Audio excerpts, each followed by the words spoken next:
à votre écoute. Passion, partage, bonheur. Vous avez la parole pour le meilleur et pour le dire. Merci la vie. Merci la vie, bien sûr, merci la vie. Merci la vie, oui. Merci la vie. Merci la vie. Merci. Chères auditrices, chers auditeurs, bonjour. Pour accéder là où je suis aujourd'hui, c'était pas compliqué. Je suis parti de la gare Cornavin. J'ai pris le bus 1 jusqu'au musée d'histoire naturelle. Et là, je suis à même pas 100 mètres d'une galerie, d'un endroit magnifique que je connais depuis peu. Il n'y a pas longtemps, j'ai fait une interview d'Isabelle Miret, vous vous rappelez? C'était là, c'était à l'espace Blitz Art Co. Select. C'est un bonheur que d'être là, parce que j'ai découvert tout à la fois une artiste, j'ai découvert les sculptures et autres gravures, et puis elle a bien fait d'être à cet endroit, parce que quand je vois le nombre de petites pastilles rouges qu'il y a eu par là, je me suis dit qu'elle n'a pas perdu son temps, et c'est normal parce que c'est une artiste qui fait des choses merveilleuses. Et puis il y a la maîtresse des lieux qui est en face de moi, qui m'a donc ouvert d'abord les portes de cette galerie, qui m'a ouvert aussi son sourire. Alors je suis en face de Miglena. Miglena, je te laisserai te présenter. Et puis, tu me diras ce que, à part la galerie que tu as là devant, où il y a passablement de choses qui s'y passent tout au long de l'année, de quoi on va parler aujourd'hui, compte tenu du fait que tu répares aussi les bobos du temps et autres accidents sur des œuvres d'art. Bonjour et merci de faire ce travail déjà, Miglena. Bonjour et merci Michel à toi pour que tu es venu ici et ça me fait grand plaisir. En fait, quand on parle et notre conversation très amicale, ça me fait un chaleur de cœur. Moi, je suis artiste de base, plasticien, et puis je m'occupe aussi de mon atelier de restauration d'œuvres d'art. Je suis spécialisée sur icônes orthodoxes, aussi sculpture de tous les genres sauf bronze, restauration de sculpture, moulage aussi spécialisé. Et puis depuis 2017, j'ai créé un espace galerie avec le but d'accueillir les artistes qui veulent proposer et montrer ses projets artistiques de façon autonome et puis indépendant. Moi-même, comme artiste, j'ai vu qu'il y a beaucoup de besoins d'endroits comme ça.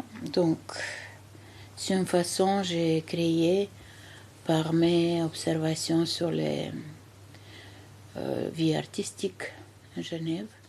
Quand on parle de restaurer une œuvre, je me rappelle parce qu'on en a déjà discuté, on a eu l'occasion. D'ailleurs, c'est pour ça que je reviens, parce que j'ai envie de faire partager à mes auditrices, auditeurs un petit peu ce que tu fais. Tu m'as bien spécifié qu'il y avait deux façons de restaurer. On pouvait le faire de façon très précise, en tenant compte aussi des bobos du temps, ou alors on pouvait le faire d'une façon plus esthétique, au moment où on le regarde, en oubliant peut-être justement les fractures du passé. Donc il y a deux approches bien différentes sur la façon de restaurer une œuvre, c'est ça? Oui, bien sûr. En général, on fait beaucoup d'attention avec restauration. Il y a des règles qu'il faut suivre par le charte de Venise. Aussi, dans les règles que les matériaux qu'on utilise, il faut qu'ils soient réversibles. Il faut qu'on garde éthique sur les auteurs, sur création. C'est indispensable, ça. On est parlé avec toi sur une manière de retouche plutôt. Donc, il faut d'être visible l'endroit qui est traité, qui manque par exemple, qu'on voit tous au musée. Mais il y a aussi certaines œuvres. On fait très optique, on va diminuer la visibilité, mais par contre, on peut le voir toujours avec des lampes UV, etc. Et toujours, restaurateur, il parle où ils disent où il a des interventions dans son dossier aussi qu'il fournit, etc. Donc c'est un peu comme un dossier médical. Quand on vient chez toi réparer des choses, C'est après tu spécifies quand tu rends l'œuvre ce que tu as fait et de quelle manière on pourrait retrouver l'original dans ce qui a été corrigé au cas où. on fait toujours, c'est obligatoire d'avoir les photos avant, après. Aussi, moi, je fais des expertises techniques, ça veut dire de niveau du matériel, état d'œuvre, mais je m'engage pas avec datation, recherche scientifique plus loin, et puis aussi le marché, D'accord. le prix au marché. Mais état d'une œuvre, c'est très important parce que au fur et à mesure, avec le temps, en fait, il se dégrade très facile. Et si on le voit pas et on laisse certaines choses, le dégât peut être beaucoup plus grave. Tu me parlais la dernière fois qu'on s'est vu d'icônes. Et tu m'as Oui. dit à l'instant qu'effectivement tu es spécialiste dans les icônes. Quand j'écoute ton joli accent que tu as, je me suis dit que c'est pas un hasard. D'où viens-tu? J'ai origine bulgare, donc je suis orthodoxe aussi. Les icônes orthodoxes sont liées avec ma vie, tout, mon enfance, quoique l'enfance aussi est passée derrière le rideau en fer, et puis l'église a été un peu fermée. Mais nous, on a eu la chance comme élèves d'école artistique, et puis il n'était pas interdit de rentrer à l'église. Et puis aussi une chose, icône, elle était comme une œuvre de Renaissance en Bulgarie. Donc les artistes, et puis les élèves dans l'école de Beaux-Arts, ils ont été un peu privilégiés, on peut dire, d'avoir plus allé dans les recherches de techniques byzantines, d'icônes orthodoxes, comme une œuvre. Est-ce qu'on peut dire aussi que c'est une situation privilégiée d'être artiste à cette époque en Bulgarie, parce qu'on parle d'il y a plusieurs décennies, parce qu'en fait c'était pour l'image au niveau international, c'était important, je pense, de démontrer quelque chose de novateur, d'enrichissant, de respectueux de la culture, etc. C'est pour ça aussi? Exactement, c'est ça. En fait, il avait un politique pour privilégier, montrer le culture par les artistes, musiciens, sportifs aussi, sportifs, un peu derrière les frontières de rideau. Que tout est beau, tout est magnifique, etc. Ça, c'est une idéologie, on peut dire, on peut parler de ça. Mais d'un côté, on a eu aussi la chance parce que ça a été donné les possibilités des enfants qui ont des talents de se développer dans l'école spécialisée, malgré qu'il était difficile de rentrer dans une école comme ça parce qu'il avait des examens très sévères.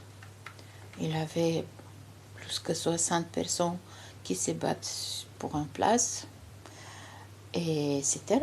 Dans cette façon, on a appris beaucoup de façon l'art académique. Ça, c'est d'un côté c'est bien, d'autre côté c'est un peu stagnation, pas beaucoup de liberté.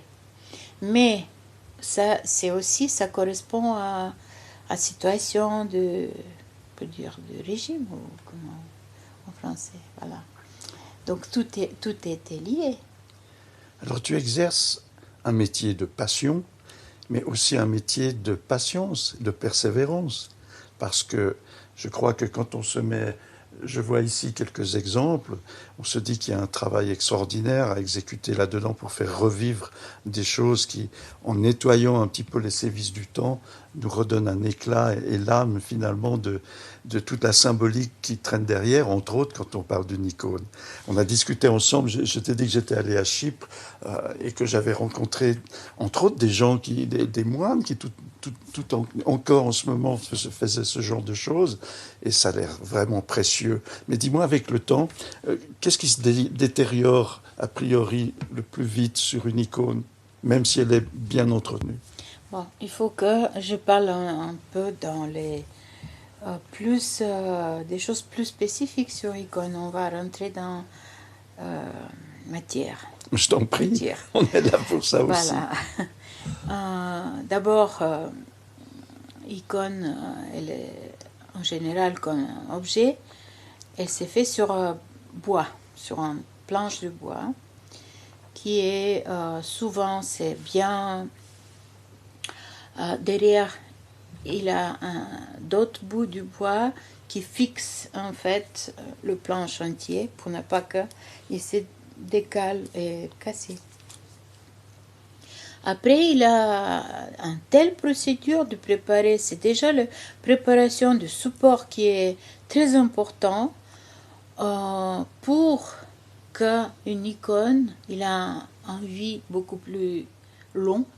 Mais dis-moi, quand on parle du bois, il y a un bois spécifique que l'on utilise pour ces icônes, justement qui se gondole moins, qui est moins sensible à l'humidité, à l'humidité. Oui, là c'est en général le bois, il faut il a pas beaucoup de résine, pas trop résineux. Ah, c'est ça qu'on dit en français. Oui, oui, tu dis Voilà. ça très bien. Parce que il peut avoir les insectes de se développer dans les insectes.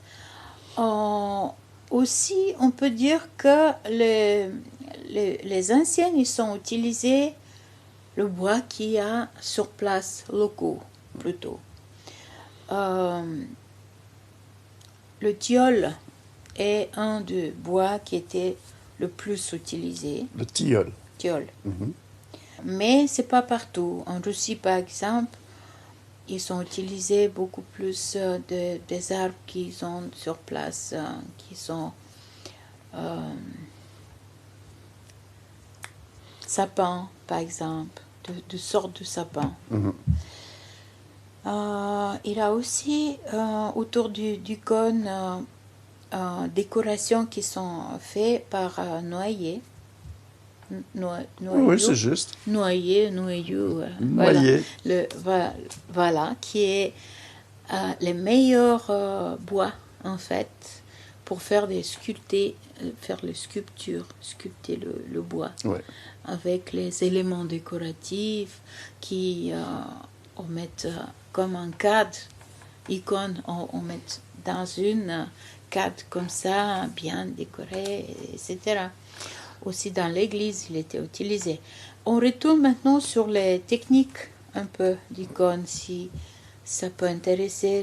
On est là pour ça, ma chère. Voilà. Donc, on prépare le bois avec on met un tissu, on colle un tissu avec un col d'animaux, de peau de lapin, par exemple.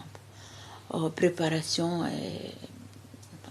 on va pas rentrer dans les préparations, ça va être un autre moment puis c'est secret un petit peu, message D'accord. que je donne écriture d'icône. Entre autres, on écrit icône, on ne le peint pas. Ça vient du terme zographos. Zographe, c'est comment on fait écrit la vie. Et puis pourquoi on a dit qu'on écrit une icône, on le peint pas. Parce qu'en époque, la plupart des gens, ils sont pas su lire la Bible.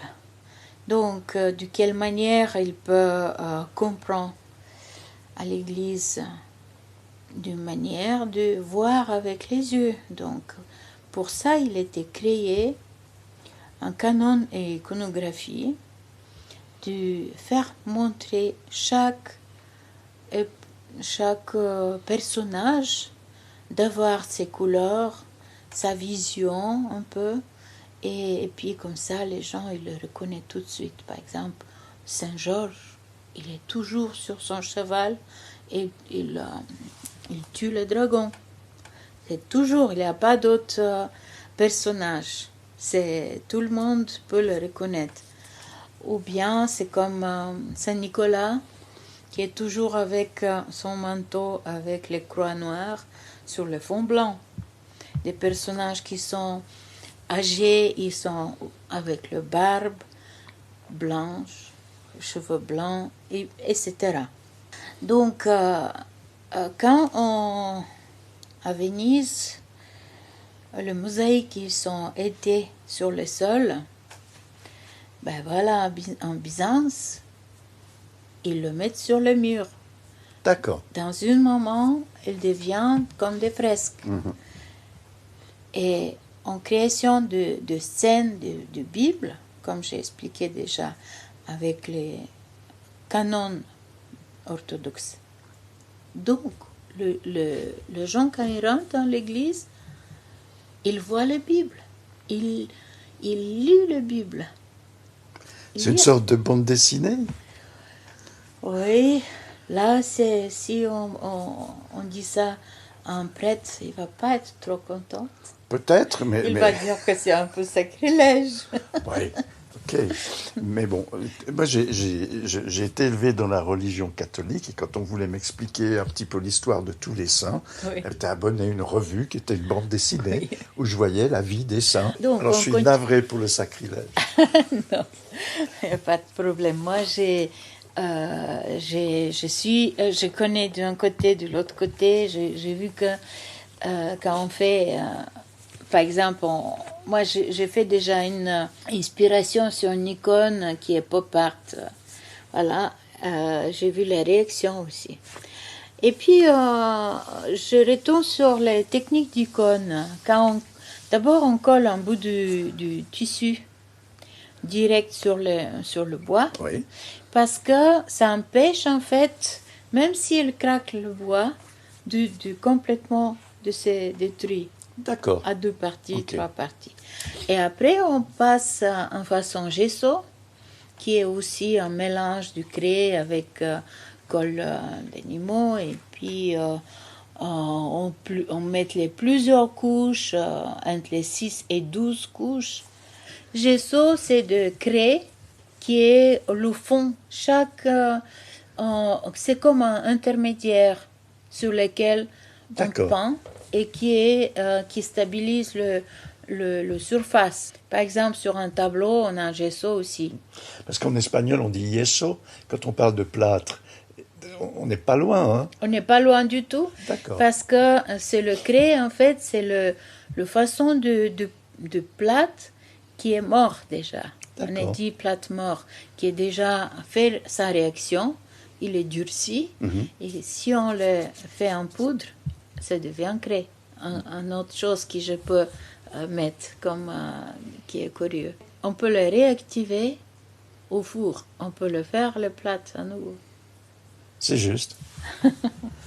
Voilà. Et puis après, on fait transférer notre dessin sur bout du bois, sur le planche du bois, et on commence de peindre. Mais avant de commencer de peindre, il faut toujours mettre l'or. L'or, on le met en début parce que c'est très délicat comme travail. Puis on ne peut pas le mettre par-dessus quand il a déjà dessin, peinture. Donc voilà, on fait travailler une façon de foncer vers les lumières. Il a des symbolismes. On va vers les dieux, vers les lumières. C'est le symbole de peinture d'icône. Je suis très curieux des pigments. Par contre, tu m'as parlé d'œufs. Oui, donc voilà. Qu'est-ce que Ça m'a marqué, ça. On prépare en fait la peinture avec émulsion de jaune d'œuf. Donc on utilise le jaune d'œuf comme un coagulant qui fait prend le poussière du pigment, et puis avec le temps il devient plus dur et plus stable, mais il ne change pas de couleur. Par exemple, quand il est mouillé avec de l'eau, il a la même couleur, même teinte comme quand il est sec. C'est le jaune, le blanc, le tout. C'est que du jaune. Que du jaune. Oui. Donc ça sert de fixatif, on peut dire ça pour le pigment. Tout à fait. Ça sert de médium. Ouais, d'accord. Voilà. À la fin, on met bien sûr vernis pour stabiliser, parce que quand même ça reste peinture à l'eau. Pour ne pas que ça... il reste les taches, s'il a de l'eau qui passe. Mais le plus âgé, plus vieux, ou comment on dit, le plus vieux, vernis s'appelle Oliva. Le Oliva, aujourd'hui, on essaie d'utiliser le produit qui sont plus contemporains. Bon, si on a des bons endroits pour sécher pendant 4 mois une icône, on peut utiliser Oliva aussi, parce que ça sèche très doucement, lentement. Explique-moi un peu, Oliva, de quoi il s'agit. Ben, ça, c'est de base de... L'huile de lin? Oui, pardon. Non, mais t'excuses pas, je Ça suis m'est très sorti fier du- d'avoir sorti la bonne parole. Ça m'est sorti de la tête. L'huile de lin, oui, qui est préparée plus spécifiquement. Et puis, comme ça, elle est naturelle, bien sûr, mais elle sèche lentement. Il y a des cicatifs qu'on peut ajouter aujourd'hui. On a donc une icône qui a quelques siècles, et puis qui est devenue un peu terne. Comment tu vas, admettons qu'il n'a pas de fissure, de mécanique ou quoi que ce soit, comment tu vas la traiter pour la rendre plus dynamique, comme elle était au départ? Donc, c'est exactement, il a 2-3 mois quand j'ai travaillé sur une icône, magnifique icône grecque. Elle était noire, mais marron noir. C'est avec le fumée du bougie qui était avec vernis, parce que c'est pas seulement les Oliva qui on met comme vernis, on met aussi le vernis de base de résine naturelle. Comme en époque, certains ateliers, ils ont eu le colophon, ils ont utilisé le colophon. Et colophon, au fur et à mesure du temps, il jaunit, il change beaucoup son couleur, il devient jaune, rouge légèrement. Et derrière, des couleurs bleues, vert qu'il y en a, ils sont vraiment devenus marrons. Chers amis auditrices et auditeurs, je crois qu'on va se faire une deuxième émission. Là, on a fait tout le travail pour voir comment on fabrique. On a vu un petit peu ce que l'on y met dessus, sur ces icônes, le côté sacré de tout cela. Et je propose que dans la prochaine émission, maintenant qu'on sait de quoi on parle vraiment, et Milena, je te remercie beaucoup déjà de cette introduction, on va regarder la prochaine fois comment on nettoie tout ça pour remettre tout ça en lumière, puisque c'est l'objectif, la lumière. Cette émission s'appelle Merci la vie. Quand tu entends quelqu'un, Milena, qui dit Merci la vie, comment ça résonne en toi? Ben moi, merci la vie, c'est quelque chose qui me touche beaucoup, parce que c'est moi qui remercie la vie de tout ce qui s'est passé avec mon parcours, mon chemin de vie. J'ai eu la chance beaucoup de travailler des choses qui me passionnent, d'avoir une fille agréable, d'avoir mon mari aujourd'hui qui est un amour de moi.